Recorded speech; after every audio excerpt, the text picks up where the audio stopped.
Hello everyone, the Lively Orchid here. Today I will be teaching you about Phalaenopsis orchids and how to care for them. I'll also go into a little bit about the science so you can hopefully learn what I did possibly the past few years I've been caring for them. So let's start with lighting conditions. Alright, so let's say that your little orchid here, you just got it, you don't know what to do with it. Some people are going to want to stick it in front of the sun right away. They want to put it right here, but don't do that. And here's why. Orchids in the wild actually grow up on trees like here. The roots extend out and they extend on. They grow under a tree canopy, so in nature they are never exposed to full sun or too low of light because they're up high, but they're not high enough to see the star itself. So then let's go back here. All right, let's talk about another place not to put it. All right, let's be a little bit dramatic here. Let's say you put it right here. Your orchid would not be getting enough light to remain energy sufficient. So then over time, the blooms may die off early. It'll start losing leaves, producing babies on the flower spike to find more light. It's a whole thing. So now let's show you where to put it correctly. All right, so just right over here, bright indirect light. This is where they would experience those natural lighting conditions where they naturally grow. Now you're probably thinking, how about watering? Well, watering's a little bit more complex, so let's talk about orchid roots first. All right, as you've seen here in this photo right here, this lovely photo, the orchid here is using its roots to attach onto the tree. But how would a plant do that? Orchids are known as epiphytes. They grow on other plants above the forest floor. Phalaenopsis orchids specifically, while some other orchids may be terrestrial and other species, but today we'll be talking about this one. So let's take a closer look. Here we are.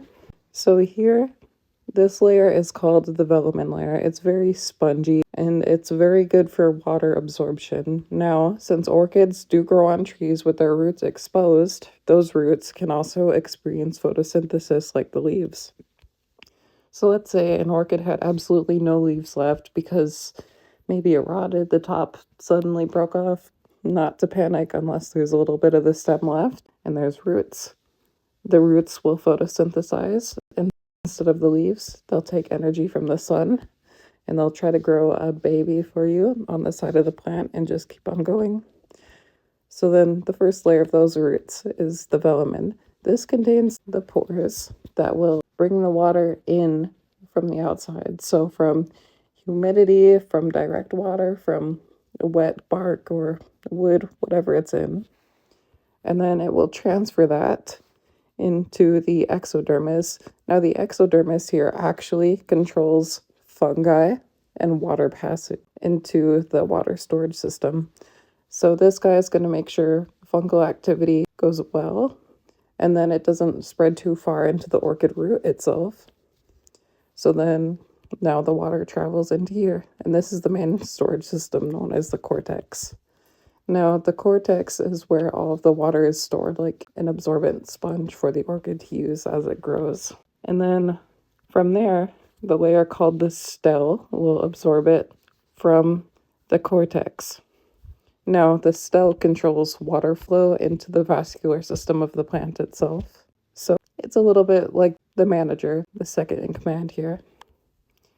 So then once the water and nutrients that was inside of the water, I guess, is good to go through here, it finally gets to the endodermis. Now this whole thing right here, the stele in the endodermis, is called the true root. Some orchid growers like to refer to it as. I'm not sure why, but the whole thing is the root to me. But this part specifically is what transfers all the water to the entire vascular system of the plant. And then the endodermis itself, final selection here, what and what cannot pass. This is going to decide. So now you know a little bit how orchid roots work. So let's talk about what can we put them in our homes to thrive. So we've got two things here. We've got a moisture holder and a fast dryer. All right, a moisture holder would be sphagnum moss, fine grain orchid bark, coco coir or coconut husk, And then rock wool. Now, rock wool is pretty uncommon, but I'd still like to give it an honorable mention here. Sphagnum moss is being the most popular. Fine grain orchid bark is a slippery slope, and coconut coir is, it's a good underrated medium. And then we have the fast dryers, plant safe charcoal, rough grain orchid bark, perlite, and lava rock. Now, depending on your environment and how much you need to water, let's say up here in North Dakota, since it's quite dry, I water my orchids once per week. But to get to that, I mainly rely here on sphagnum moss. Now, for me, this right here is because our climate is so dry. I need to use this with one of these. You'll put them together so then your orchid won't stay moist too long to where the roots will rot, but also where it gets sufficient moisture and that you don't have to water mist spray it like a few days. This works good for me and my environment.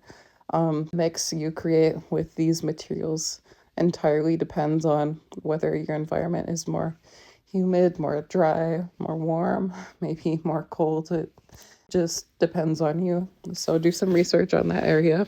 And now we'll get to the final thing. All right, when do you water? Let's talk about it. So, as you know, where I am, it's pretty dry. So I really water once a week. Let's say you all wanted to water once a week. That might not be possible for some of you, it might be possible for others. But me, my medium is perfectly useful for the type of environment I have. So I use charcoal or thick orchid bark and some sphagnum moss. And then it's like enough to where I don't have to water every day, but it also dries out fast enough so it doesn't rot my orchid. Ideally, after 6 days, you want your medium to be dry. So, your medium is not dry, you might be a little bit over watering. And then if it's dry on like 3, you're underwatering, which is okay. You can change your mixture accordingly to the 6-day rule, what I like to call it. If it's dry, you're going to want to add a little bit more moss or more moisture holders.